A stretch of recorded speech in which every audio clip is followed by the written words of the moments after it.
साथियों नमस्कार। आज मेरे YouTube चैनल में आपको मैं जो जानकारी देने जा रहा हूँ ये बहुत ही महत्वपूर्ण जानकारी है जिसे आप सभी को जानना बहुत ज़रूरी है। हमने पूर्व के वीडियो में आपको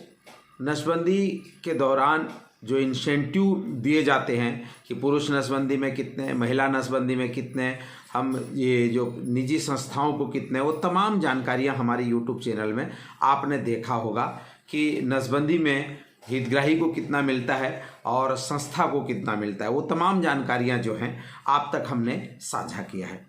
आज हम आपको बताने का प्रयास करेंगे, आगे नेक्स्ट जो वीडियोस हमारे बनेंगे हम आपको 4 वीडियो और साझा करेंगे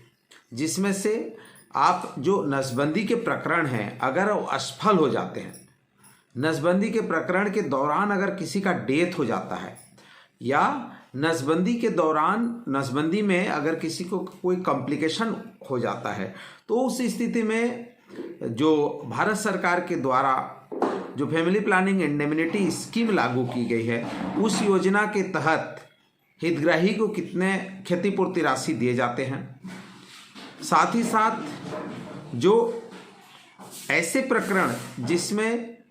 कई बार डॉक्टरों पे मुकदमा चलाए जाते हैं, केस हो जाते हैं, तो जो प्रति चिकित्सक अस्पताल हेतु अधिकतम ऐसे 4 प्रकरणों पर जो भारत सरकार के द्वारा जो राशि जो क्लेम किए जाते हैं उस पर जो राशि दी जाती है, जो कोर्ट केसेस होते हैं उस पर जो क्लेम होता है, उस पर जो एक्सपेंडिचर, वो तमाम बातें आप तक साझा करेंगे। इसमें स्टेट इनिशिएटिव लेकर के स्टेट ने अपने अपने स्टेट में, जैसे छत्तीसगढ़ स्टेट में अगर हम बात करेंगे तो 50% प्लस 50%, अर्थात भारत सरकार 50% राशि वहन करती है तो छत्तीसगढ़ गवर्नमेंट अतिरिक्त और 50% राशि इनमें देती है। तो इस प्रकार जो क्षतिपूर्ति के जो राशि हैं, जो फैमिली प्लानिंग इंडेमनिटी स्कीम के तहत जो असफल नसबंदी हो जाते हैं, अर्थात जैसे किसी का डेथ हो गया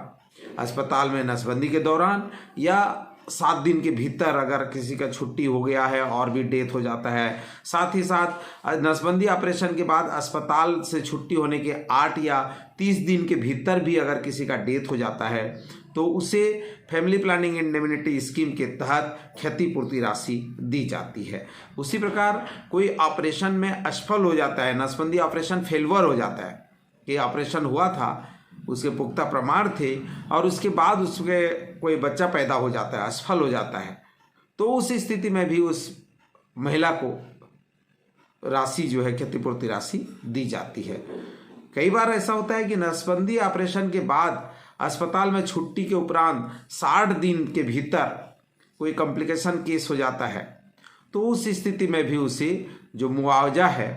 उसको जो भी खर्च हुआ होता है उसका वो जो राशि है उसमें 25,000 रुपये तक का बजट जो है वो दिया जाता है। छत्तीसगढ़ गवर्नमेंट जैसे कि मैं जो बता रहा हूँ उसमें 50% स्टेट का और 50% सेंट्रल का रहता है। तो ये तमाम जानकारियाँ जो है मैं आने वाले वीडियोस में आपको दूंगा। अगर आप मेरे इस चैनल में पहली बार आए हुए हैं तो आप इस चैनल को सब्सक्राइब करें, लाइक करें और ज़रूरतमंदों तक पहुँचाने का प्रयास करें। हमारा एक ही प्रयास है कि स्वास्थ्य की तमाम जानकारियां जो है आप तक हम पहुंचा सकें, वेलनेस एक्टिविटी के माध्यम से आपको हम बताने का प्रयास कर सकें, वो सभी जानकारियां जो है हम आपको समय पर उपलब्ध करा सकें। तो ये हमारा प्रयास रहता है कि हम आप तक जो है स्वास्थ्य की हर एक एक्टिविटी को आप तक हम साझा कर सकें। तो अभी वर्तमान में हम 3-4 वीडियो कंटिन्यू जो है ये फैमिली प्लानिंग इंडेमनिटी स्कीम पे बनाएंगे जिसमें अलग अलग आपको कैसे आवेदन करना है कि क्या क्या फॉर्मेट आपको ज़रूरत होंगे, कैसे ये इंडेमनिटी स्कीम का आप लाभ ले पाएंगे, अगर आपके साथ कोई ऐसा हादसा हुआ है तो आप उसका किस तरह से फॉर्म फिलअप करके निर्धारित समयावधि में जो डिस्ट्रिक्ट क्वालिटी एश्योरेंस कमेटी है, DQAC है या स्टेट क्वालिटी एश्योरेंस कमेटी है, उसके माध्यम से आप आवेदन कर पाएंगे और तमाम जानकारियां आप तक हम साझा करेंगे। तो बनिए मेरे साथ। मुझे आशा है कि इस चैनल के माध्यम से आप ज़रूर लाभान्वित होंगे। तो आप सभी का बहुत बहुत धन्यवाद। सकारात्मक सोच, सकारात्मक प्रयास से सकारात्मक परिणाम की प्राप्ति, यही हमारा एक मकसद है, यही हमारा उद्देश्य है। इसी को हम लेकर आगे चल रहे हैं और आप तक एक सकारात्मक सोच के साथ, सकारात्मक प्रयास के साथ सकारात्मक परिणाम की उपलब्धि ये यूट्यूब चैनल के माध्यम से हम पहुंचाने का प्रयास कर रहे हैं। बनिए हमारे साथ।